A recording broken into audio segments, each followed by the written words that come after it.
અમરેલી જિલ્લાના નાના સમઢિયાળા ગામે ખેડૂત શેરડીની ખેતી કરી તેમાંથી લાખો રૂપિયાનું ઉત્પાદન મેળવી રહ્યા છે। અમરેલી જિલ્લામાં મોટાભાગના ખેડૂતો પરંપરાગત ખેતીમાં મગફળી, કપાસ, ડુંગળી સહિતના પાકોનું વાવેતર દર વર્ષે કરતા હોય છે, પરંતુ ઘણા ખેડૂતો હવે પરંપરાગત ખેતી છોડી અન્ય ખેતી તરફ વળ્યા છે। દિનેશભાઈ હરજીભાઈ ધામેલિયા મારું નામ છે। ગામ નાના સમઢિયાળા, તાલુકો ધારી, જિલ્લો અમરેલી। પહેલાં અમે કપાસની ને એની વધારે ખેતી કરતા, પણ અમને આ શેરડીનું વાવેતર કરવાની ઈચ્છા થઈ અને શેરડીના વાવેતરમાં ખર્ચો ઓછો છે અને ભાવ સારો રિટેલમાં મળી રહી છે અને ઉત્પાદન સારું એવું મળે છે, એટલે અમે આ શેરડીની ખેતી ચાલુ કરી છે। એટલે આમાં નફો અને બધી રીતનું સારું છે।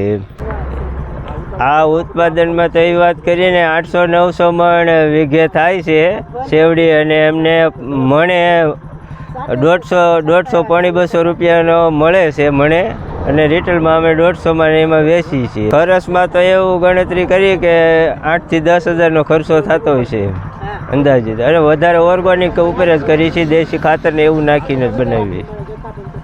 ઘણા ખેડૂતો હવે પરંપરાગત ખેતી છોડી અન્ય ખેતી તરફ વળ્યા છે। ખાસ કરીને એવા પાકોનું વધુ વાવેતર ખેડૂતો કરી રહ્યા છે જેમાંથી ઉત્પાદન સારું મળી રહે અને ખર્ચ ઓછો થાય। કપાસ, મગફળી સહિતની પરંપરાગત ખેતીમાં ઉત્પાદન સારું ન મળતું હોય, જેથી ખેડૂતો બાગાયત ખેતી તેમજ પ્રાકૃતિક ખેતી અપનાવી રહ્યા છે અને તેમાંથી લાખો રૂપિયાની આવક પણ મેળવી રહ્યા છે। અમરેલી જિલ્લાના ધારી તાલુકાના નાના સમઢિયાળા ગામે રહેતા ખેડૂત, જે અગાઉ પોતે કપાસ, મગફળી સહિત પાકોનું વાવેતર કરતા હતા, પરંતુ તેમાં ઉત્પાદન સારું મળતું ન હોય, જેથી પોતે ખેતીમાં કંઈક અલગ કરવાનો વિચાર આવતા પોતે શેરડીનું વાવેતર કર્યું છે।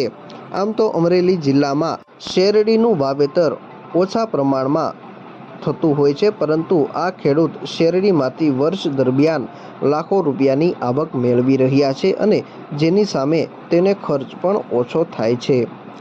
નાના સમઢિયાળા ગામે રહેતા ખેડૂત દિનેશભાઈ ધામેલિયાના જણાવ્યા મુજબ વર્ષ દરમિયાન તેઓ 1 વીઘા દીઠ 10,000 રૂપિયાની આસપાસ ખર્ચ કરે છે અને તેની સામે તેઓને 1 વીઘા દીઠ 800 થી 900 મણ શેરડીનું ઉત્પાદન મળી રહ્યું છે, જેનું વેચાણ પોતે રિટેલમાં કરી રહ્યા છે, જેના પ્રતિ મણે ભાવ તેઓને 150 રૂપિયાથી લઈને 180 રૂપિયાની આસપાસ મળી રહે છે।